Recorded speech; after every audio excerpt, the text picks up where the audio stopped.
السلام علیکم ورحمۃ اللہ وبرکاتہ۔ اس سے پہلے ہم نے جملہ اسمیہ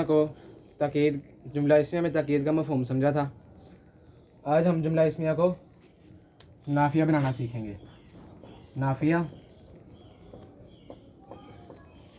نافیہ یعنی جملے کو نفی میں لے کے جانا، بات کا انکار کرنا، یعنی جملے کو منفی میں لے کے جانا۔ جملہ اسمیہ کو نافیہ بنانے کے لیے دو الفاظ ہیں، ان کا استعمال کیا جاتا ہے، پہلا ما اور دوسرا لیسا۔ ما اور لیسا سے جملہ اسمیہ کو ہم نافیہ بنا سکتے ہیں۔ جملہ اسمیہ کے دو جز ہوتے ہیں، مبتدا اور خبر۔ اب جس طرح ہم نے جملہ اسمیہ میں تاکید کا مفہوم پڑھا، اس میں ہم نے دو طرح کی تبدیلیاں پڑھی تھیں، معنوی اور اعرابی تبدیلی۔ معنوی اور اعرابی تبدیلی پڑھی تھی جو کہ آتی ہے مبتدا کی جملہ اسمیہ میں تاکید، جب جملہ اسمیہ میں ہم تاکید پیدا کرتے ہیں، مبتدا کی آتی ہے تب معنوی اور اعرابی تبدیلی تاکید میں۔ اب جب ہم جملہ اسمیہ کو نافیہ بنائیں گے تب بھی یہی دونوں تبدیلیاں آئیں گی، لیکن تاکید میں آتی ہیں مبتدا کی تبدیلی یہ دونوں، اور اس میں آئیں گی نافیہ میں خبر کی یہ دونوں تبدیلیاں آئیں گی۔ تاکید میں مبتدا کی معنوی اور اعرابی تبدیلی آتی ہے، نافیہ میں خبر کی معنوی اور اعرابی تبدیلی آتی ہے، مبتدا میں کوئی تبدیلی نہیں آتی۔ تو یہاں پہ میں جملہ اسمیہ کی لکھتا ہوں، الولد قائم۔ الولد قائم، الولد مبتدا اور قائم اس کی خبر، یہ فاعلی معرفہ مبتدا اور یہ خبر اس کی فاعلی نکرہ۔ اس کا مطلب ہے لڑکا کھڑا ہے، الولد قائم، لڑکا کھڑا ہے۔ اب جب ہم اس میں نافیہ بنائیں گے ما اور لیسا کے استعمال سے، تو اس طرح ہوگا لیس الولد، لیس الولد۔ اب یہاں پہ میں نے کہا کہ معنوی اور اعرابی تبدیلی آئے گی خبر کی، تو جو اعرابی تبدیلی خبر کی ہوگی وہ ہوگی کہ یہاں پہ فاعلی حالت کا اعراب ہے، یعنی دو پیشے ہیں، تو جب لیسا لگ گیا، اور لیسا لگتا کس کے ساتھ ہے؟ لیسا لگتا ہے معرف باللام کے ساتھ، معرف باللام جس کے ساتھ الف لام ہو، عام طور پہ ایسا ہی ہوتا ہے۔ تو لیس الولد خبر، جب اعرابی تبدیلی ہوگی اس کی دو پیشوں سے مفعولی حالت کا اعراب آ جائے گا، دو زبریں آ جائیں گی، لیس الولد قائما، قائما، جہاں پہ بھی دو زبر آتی ہیں ساتھ ایک الف آ جاتا ہے، تو لیس الولد قائما۔ یہاں پہ مبتدا ویسے ہی رہا، کوئی تبدیلی نہیں آئی مبتدا میں، خبر کی تبدیلی آئی، اعرابی تبدیلی یہاں پہ دو پیشوں سے دو زبریں اس کا اعراب ہو گیا۔ اور معنوی تبدیلی کیا آئی؟ معنوی تبدیلی یہ آئی کہ اس کا یہ جو تھا پہلے فاعلی حالت میں تھا، اب یہ مفعولی حالت میں چلا گیا۔ اب چونکہ یہاں پہ خبر کی نفی کی جا رہی ہے لیسا کی وجہ سے، لیسا اور ما کا مطلب ہوتا ہے نہیں، تو لیسا کی وجہ سے جب خبر کی نفی کی جا رہی ہے کہ لڑکا کھڑا ہے اور لڑکا کھڑا نہیں ہے، خبر کی نفی کی جا رہی ہے، تو ایک کام ایسا ہو ہی نہیں رہا، تو وہاں پہ مرکب جاری لایا جائے گا، کیونکہ ہم نے مرکب جاری میں پڑھا تھا کہ خبر وہاں پہ نہیں بتائی گئی ہوتی۔ تو جب ایک خبر نہیں بتائی گئی، خبر کی نفی کی جا رہی ہے، یعنی ایسا ہے ہی نہیں، کام ہی نہیں ایسا ہو رہا، تو وہاں پہ خبر کو مرکب جاری بنا دیا جاتا ہے، تو یہ بن جائے گا لیس الولد، لیس الولد۔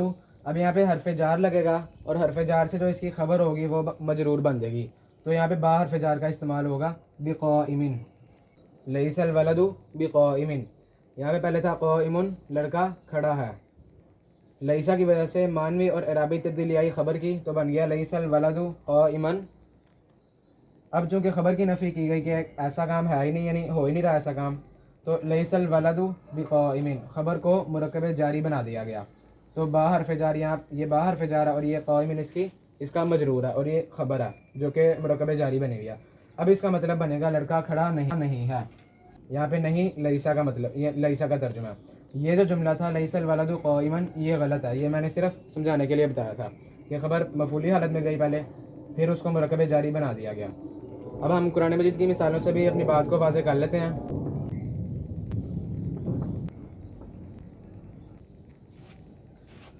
یہ تین مثالیں قرآن مجید کی ہمارے سامنے ہیں۔ وما اللہ بغافل، یہاں پہ ما نافیہ کا استعمال ہوا ہے، الیس الصبح بقریب، یہاں پہ لیسا، اور الیس اللہ بعزیز، یہاں پہ بھی لیسا۔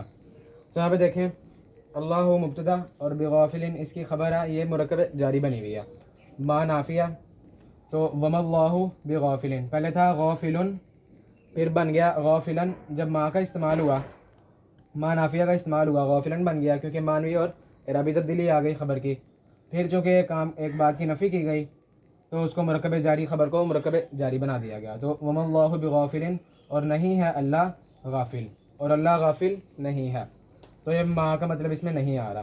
الیس الصبح بقریب، پہلے تھا الصبح قریب جملہ اسمیہ کہ صبح قریب ہے، صبح قریب ہے. شروع میں لیسا لگ گیا تو بن گیا لیس الصبح قریباً، کیونکہ خبر کی معنوی اور اعرابی تبدیلی آ گئی.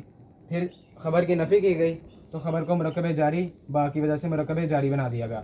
لیس الصبح بقریب، صبح قریب نہیں ہے. یہ جو شروع میں حمزہ لگا ہوا ہے الیسا، حمزہ کا یہ بھی ہم پڑھیں گے انشاءاللہ تعالی. حمزہ یہ سوالیہ کے طور پہ آتا ہے، تو اس کا جو ترجمہ بن جائے گا وہ اس طرح ہے کہ کیا صبح قریب نہیں ہے، اس طرح بن جائے گا کیا صبح قریب نہیں ہے. اسی طرح یہاں پہ بھی ہے الیس اللہ بعزیز، الیس اللہ بعزیز. یہاں پہ لیسا نافیہ، اللہ بعزیز یہ اس کی خبر ہے جو مرکب جاری بنی ہوئی ہے. جب پہلے تھا عزیز، خبر کی معنوی رابع تبدیلی آئی عزیزن بن گیا. پھر خبر کی نفی کی گئی تو یہ بعزیزن بن گیا، با حرف جاری کی وجہ سے مرکب جاری بن گیا. تو اس کا مطلب ہے غالب. تو یہ بھی سوالیہ بنا ہوا ہے، یہ بھی ہم پڑھیں گے الیس اللہ بعزیز، کیا اللہ غالب نہیں ہے. اب ایک اور نقطہ ہے کہ اگر آیت کے درمیان میں الا آ جائے، آیت کے درمیان میں الا آ جائے تو جو آیت کے شروع میں استعمال ہونے والا ما، ان اور حل، یہ تین حروف اگر آیت کے درمیان میں الا آ جائے تو شروع والے جو ما، ان اور حل، یہ تینوں حروف بھی نافیہ آتے ہیں، یعنی ان کا ترجمہ بھی الا کی وجہ سے نافیہ بن لیتا ہے. اس کی بھی مثال ہم قرآن مجید سے سمجھ لیتے ہیں.